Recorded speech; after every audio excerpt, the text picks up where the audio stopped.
Hey everyone, it is Gabrielle with This Millennial Nation, and today we are talking to Reed Holman, who is the program director at the Idea Lab within HHS. Now, if you have never heard of this, it's probably because it's an incredibly new and innovative idea of inserting innovation, technology, and the idea of being an entrepreneur within the government. So, Reed, thanks so much for joining us. Yeah, of course. Happy to be here. So I have got to ask you, how did this program come about? Oftentimes we hear about government being incredibly backwards. It's not open to innovation and new ideas. And yet here you are running an Idea Lab within one of the largest departments within the US government. Yeah, so well first, my boss would probably be a little upset if I didn't frame that I don't run the whole Idea Lab, but I run a couple of our programs here. We've got the HHS Idea Lab is sort of an innovation shop within the U.S. Department of Health and Human Services, which is a pretty big department. We've got a very important and broad mission. We've got a number of agencies underneath the umbrella of HHS that most people recognize more actually than even HHS, the health-related agencies, CDC, FDA, NIH, Medicare and Medicaid are underneath us. And we're really an agency that touches some aspect of every person's life, like every single person in this country in some way ends up interacting with HHS. So it's an incredibly an important place where incredible impact can be generated. And my role here is to help spur to help take advantage of the incredible talent and energy of the staff that come to work at HHS. They come here for the mission and really want to have some incredible impact. The nature of government is such that it's hard sometimes to come in and make big change. And some people enter government thinking that within just a year, they're able to heal the world and like feed all the children. And they come in with incredible passion, and it becomes a ripe opportunity to try to really take advantage and capture that energy and focus it in an important way. So I've been within the department for 7 years. I've had a few different roles, and I started out sort of in the public affairs and digital tech shop. Over time, as I was working sort of within different parts of the organization, I found myself falling more into sort of the internal operations role. So for the last 2 years or so, I've focused in on this and have been leading a series of efforts at the department level to really try to capture and harness the energy of the staff here at the department. Not just point them in the right direction, not just help them navigate sort of the red tape that they feel entrapped in, but also to provide a little bit of training and opportunity so that they become change agents. They can cultivate their own internal spirit of entrepreneurship and create the little startup worlds within their office. And it's been a lot of fun, and it's been a huge challenge. But it's really incredible what you can do when you've got such incredible, passionate people out there that are willing to try something new. It is amazing to know the kind of people who go into working within the agency, that they do have passion, they do have excitement, and you're right, they do want to go in and save the world. But so oftentimes, particularly young people who may not have that long-term approach to their career, how are you able to, as you said, capture their excitement and sustain it long-term? Yeah, I mean, a lot of it is just giving them the opportunity. There is, probably won't surprise you that the federal government, and HHS is no exception, is rather bureaucratic in nature. And that creates a number of different layers. And if you come in and you've got sort of this fresh perspective, and you've got some ideas on how to do things a little bit differently, there are various natural and in many ways understandable forces that make it harder to try out new things. So we at the Idea Lab are a safe place wherein one can try out new things. Now, what is really important is that when you give one an opportunity and a little bit of freedom to explore an idea, that you wrap around that very important layers of training and some frameworks to ensure that that exploration of the idea is meaningful and is really taken sort of in a deliberate and methodological manner, so that we are an important organization, and there are various risks of security and privacy, and we don't want to just create anarchy with an organization. We want to be respectful of the organization as it exists. So how can we create this space, and how can we provide that framework wherein somebody can, when given a little bit of freedom, begin to explore their idea? So that's what we've been able to do, and we've been able to grow and mature that over time. We certainly don't think we have it down pat by any means, but if you can really provide that framework and that safe space, and then tell them to go off and recognize that they're going to make mistakes, but that's how you learn. As long as those mistakes are made sort of in a smart way that glean good insight, so you're learning all along the way, then that's how we're going to build the future of government. That's huge. And I think you really hit it on the head when you were talking about the opportunity. When you give people the opportunity to go out and to be innovative and to think outside the box, and even the freedom to fail, really great things happen. So Reed, I've got to ask you, you've said it without saying it, but can you be an entrepreneur and not own your own company? I think I read a definition of what it means to be an entrepreneur, and actually a definition that's rather applicable here.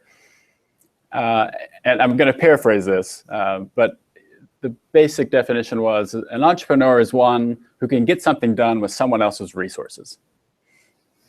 And whether you're working within a large organization like government, or whether you're working within a large organization in the private sector, or whether you are just your own guy in a garage, you're starting out with just you, an idea, maybe a couple friends that believe in you, but also have other things that they're focused on.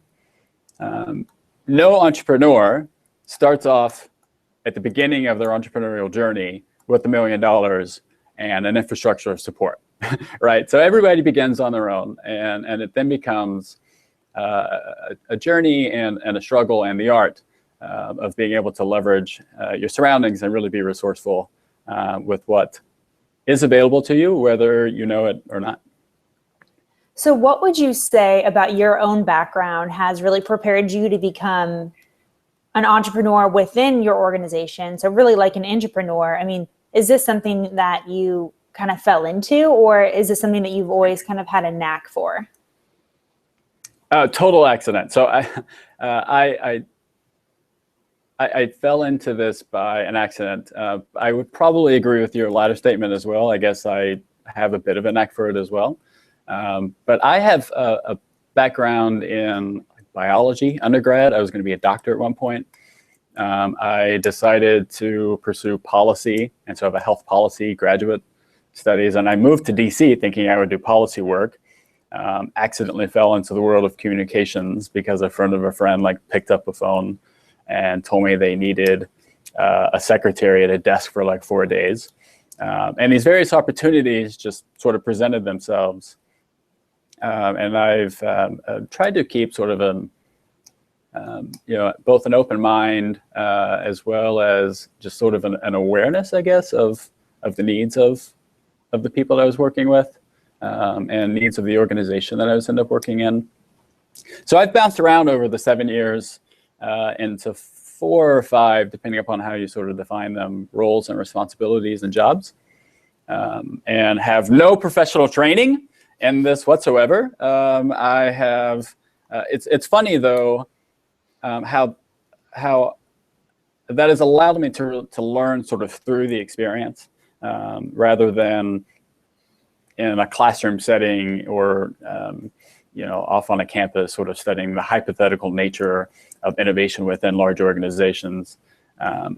Learning is best gathered in an experiential manner, and I think we should all be continually learning. And my learnings have sort of allowed me to gain a deeper understanding of how organizations work, and that ended up piquing my curiosity, and I guess has allowed me over time to sort of carve out a bit of a niche, where I realized there wasn't a whole lot of people that were really tackling what I saw as a huge opportunity of the vast talent and energies of the staff of the organization. I want to talk to you a little bit about culture. I mean, you kind of live at this cross section of a couple of different cultures, mainly being this, innovation and tech world next to this established and process-oriented world. Can you talk to me a little bit about what that culture clash is like for you? Can you describe those two worlds again? So you said technology and like operations. Is that the right way to break it down? Yeah. So you're working within this idea lab, which is essentially like a hot mess of growth and change, and saying, let's try things out. And it's embracing failure when, you're working within government, which by and large is afraid of failure because there's some pretty heavy duty things on the line, like human lives and taxpayer dollars that naturally would make it not as open to change and innovation. So how have you been able to stand and be successful with a foot in both of those worlds? Yeah, that's a really good question. And the reality is that there's sort of a myth of a single culture, I think, and in large ecosystems and large organizations in big communities, while there may be an underlying culture, typically it's actually a mishmash of lots of cultures. So the Department of Health and Human Services has hotspots of innovation all around the department that have done incredible things for years. They've just been a small hotspot, on the organizational chart. So when we've been growing this thing that we call the HS Idea Lab, and my focus has been on a few components of that. We don't actually try to change culture. Our goal is not to change culture. It may be a downstream effect, but if you think, from the government's perspective here, so American taxpayers don't pay to have a government with a good culture, right? They pay to have a government that gives them what they're supposed to be doing. It just turns out that that we know that a healthy government culture, healthy culture within an organization, helps drive and cultivate successes and leads to better delivery of services and a better execution on an organizational mission. So we actually don't try to address culture head on. Rather, we see culture as sort of a byproduct of the way an organization tries to get things done.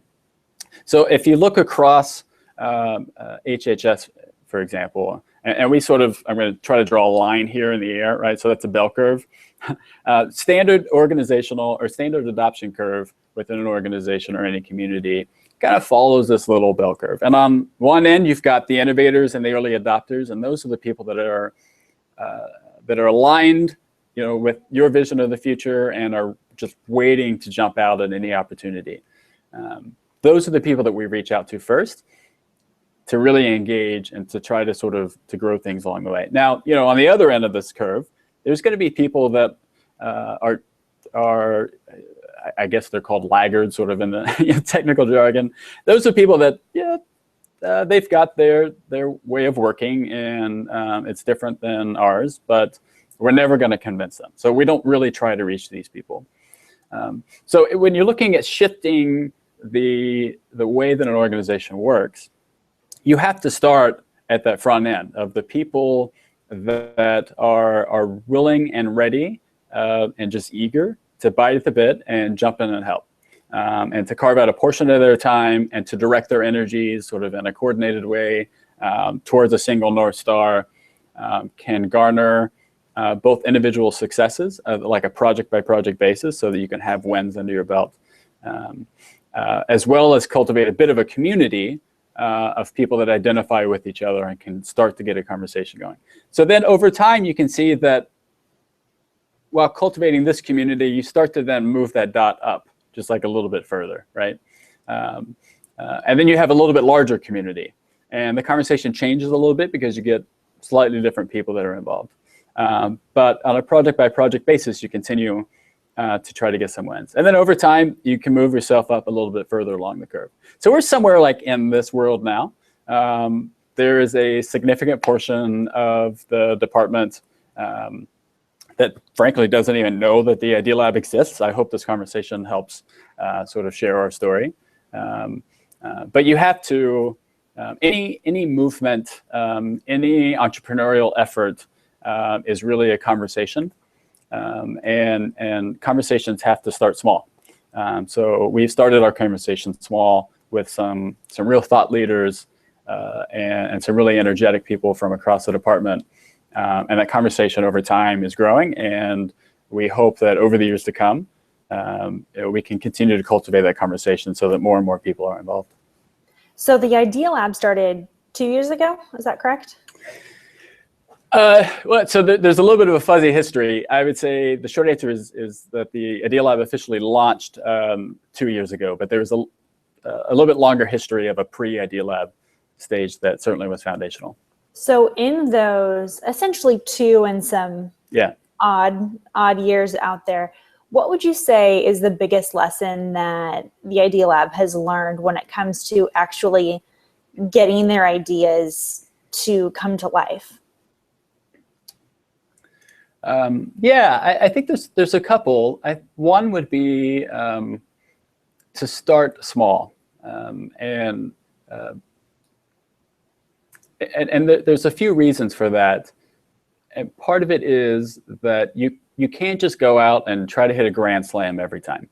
And I'm not sure that's exactly the right metaphor, but I hope you can understand where I'm going there. The idea is if you want to really build a product or an initiative or whatever that entrepreneurial venture is, whether it's within government or outside, again, you're going to start small because your resources are going to be small, and your support is going to be small. The art and the science of carving out how small that thing is can be hard. And I think that people are continually surprised when when they sort of pitch their idea to us, and we say, "Wow, that's awesome! That's cool! That's huge! The impact seems incredible. We need you to cut that down by like 1/100th of what you're proposing, and just do that. Just do that and demonstrate not only that it is indeed a valid idea, but that you can learn sort of along the way, so that once you do that 100th of a step, you can then take that second 100th of a step, and that second one will be bigger, and the third will even be bigger. And again, it comes back to sort of this methodology and process of learning along the way, so that you are taking the steps the right direction, and also through that effort, you're actually able to cultivate support. So if people see you take one step and then that second step and the third, then they're more likely to join you on the fourth, fifth, and sixth. And that's how movements begin. So I guess bucket one of a lesson learned is to always start small, and small is typically much smaller than you're already thinking. So continue to go small. The second, I think, big lesson learned is in the critical role of communication. I think that I think communication itself is rather undervalued is probably the word I'm going to use. It's very easy when we are professionals in our discipline to get caught up in just speaking to people who understand our language and who understand our jargon. And in fact, most of the time, we don't even understand that we have our own lexicon, that we have our own jargon. But if you want to pitch an idea to leadership, if you want to convince others to join your movement, or to buy into your product, or to take on a piece of an initiative, you have to be able to communicate in a simple and effective way that resonates with them. And unfortunately, people don't realize that they're speaking within their own jargon until they then go out and begin to interact with their customers. So that actually is a perfect bridge to the third lesson learned that I would probably highlight here. And it's the notion of having regular and consistent interactions with the people that you are serving. If you are, and again, this applies to whether you are an entrepreneur working within government, trying to streamline an internal process, or whether you are a startup guy out in Silicon Valley and you're trying to build this new app that serves the general public. The methods and the process there are critically the same. Where if you're trying to help and build something to meet a certain problem that an individual or a group of people have, it's very, very, very important to actually include them in that process. And that starts with one conversation with one person.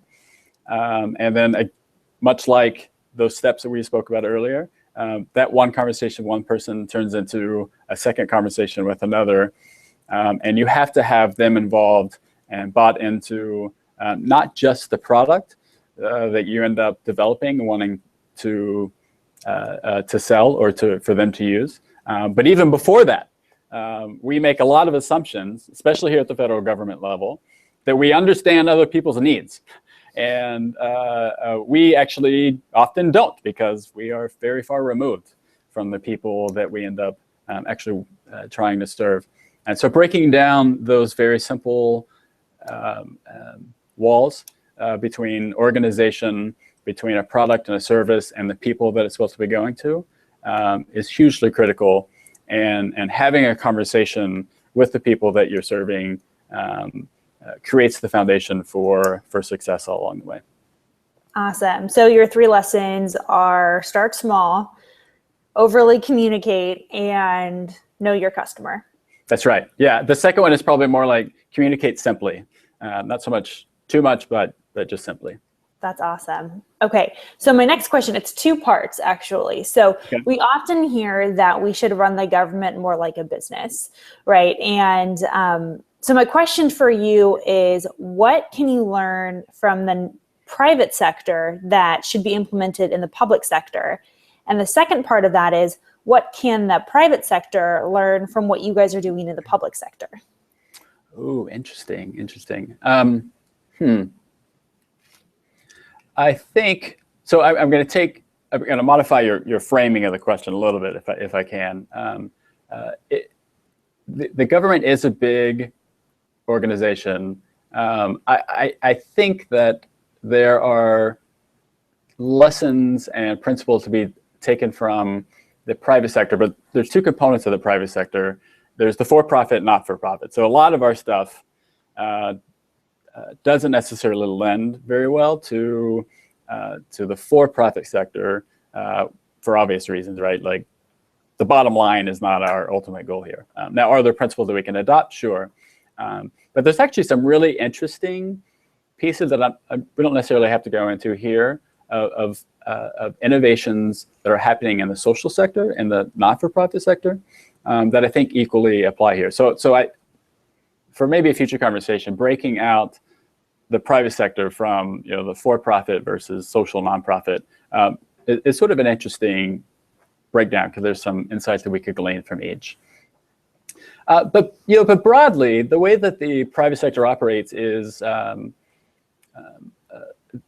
power of incentives, I think, is really important. And the incentives within the for-profit private sector are obviously profit at the end of the day, and that's and then everything ends up sort of falling in line with that. within government, and streamlining operations and ensuring that we are carrying out our mission appropriately to meet the needs of the American people. Bottom line, a for-profit doesn't really make a whole lot of sense. But what is it that actually does motivate people, right? So what are the incentives that we can ensure that are in place? Or what are the incentives that already are in place? And how can we then ensure that those incentives align with the organizational goals and the organizational needs? So some of these incentives are not monetary at all. So for example, yeah, they usually aren't. I mean, both in the nonprofit and the for-profit sector. Yeah, that's right. People, this happened. I'm speaking specifically at like the individual incentives level. So like, what are the forces that we need to put in place to help sort of nudge that individual to be working, more efficiently and more effectively, or to develop a program that is increasingly becoming more effective. And the incentives there are could be as simple as providing, a high five and a recognition that like what they're doing is amazing, right? So highlighting really great work can go a long way. And sometimes an incentive is not even retrospective, but providing opportunity can be a real incentive as well. So one of our programs here, for example, you apply, and if you get in, then you have the opportunity to work sort of at the department level on your project for a set period of time. And the sort of the pull power, I think, of that can be pretty neat. And then there are other sort of tiny incentives on the project level that we play with. Timelines end up being really important. You can sort of create these project sprints to ensure that they're like you're trying to accomplish the right thing over the right timeline. And transparency is like another really powerful incentive, so that they're not able to hide if they are not quite doing what they said that they were going to do, or they're able to shine if they are doing what they say that they're going to do. So I think one of the biggest things that we try to bring in from the private sector into government operations is sort of thinking about the role of incentives, because often that's not part of an organizational conversation here. That's awesome. And so my second question is, what can the private sector learn from you? Yeah, I don't have a whole lot of private sector experience, so I hate to just like tell them what's up and what they need to do different. But if you wanted to, here's your grant. So here's your opportunity. Well, I do think that that there are multiple ways to measure success, and there are ways to measure success that are very short-term in nature. And there are ways to measure success that are more indicative of long-term sustainability of an endeavor. So much of the incentives in the private sector are bent around short-term turnarounds, right? So you've got to report out to your investors on a weekly basis. So my advice, I guess, would be, and I hate to even frame it as advice, it'd probably be more of a question. It'd be like, how can we frame success and progress of a private for-profit venture in a way that is more aligned with the actual goals of the company and the program? So if you're trying to generate impact in some way, what is that metric, and how can we ensure that that things are really lining up there, and that metric is aligned with larger societal goals and fundamental like American values. I'd love to start a conversation about that, but I will only frame it as a question and not quite advice. No, I love it though, and I think that it's a good challenge for everyone who, especially I think in our generation who are starting businesses, to be thinking about, not just the single bottom line, but what's the double or even the triple bottom line of making sure that you don't just care about profit, but that you care about people and you care about the planet as well. There's really that power as well. So I've got 2 more questions, and then we're going to hit into our lightning round. So sure. My next question is, you talked about starting small, but what is that big project that you guys have worked on, or what's that Idea Lab success story that you're most proud of? Ooh. You have full rights to brag here. I'm just you know, I don't. Ooh, like just one. I don't think I could pick one. You know, my my particular program supports multiple projects on sort of a cyclical basis. So I've supported close to 60 projects over the last 2 years. So you asking me to pick one, I feel like it's like asking me to pick my favorite child or something along those lines. I think one of the neatest things that has happened is probably that in I think I can say this. In the president's proposed budget, he set aside funds for the creation of Idea Labs in other departments, which that's pretty cool. That's definitely pretty cool.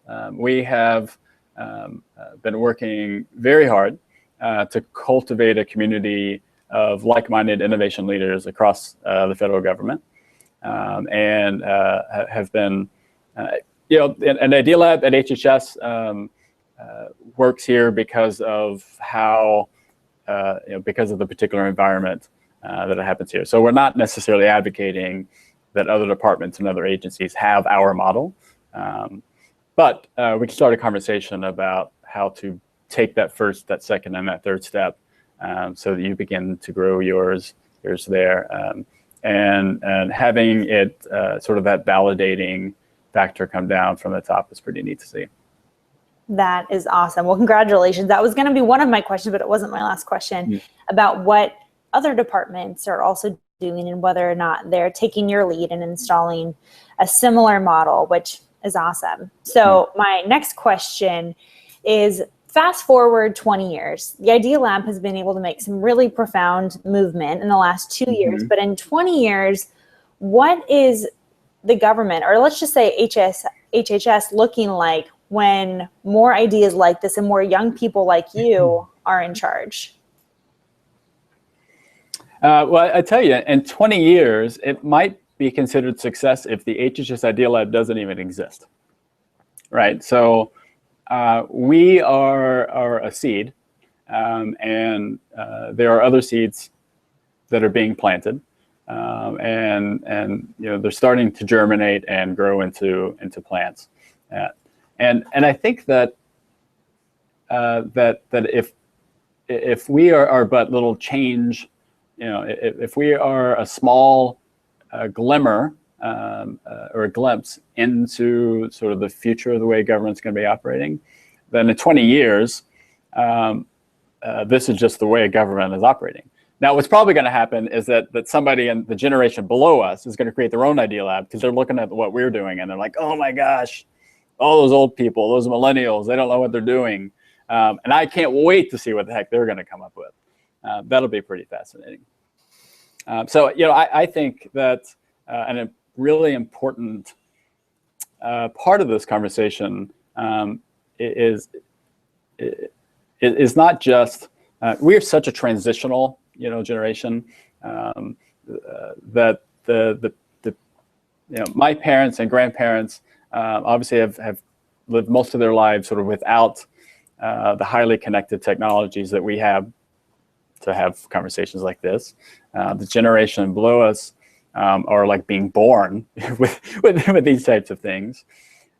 So I think that we play an incredibly critical role in being able to translate between like eras of humanity, if you think about the transformative impact of technology these days.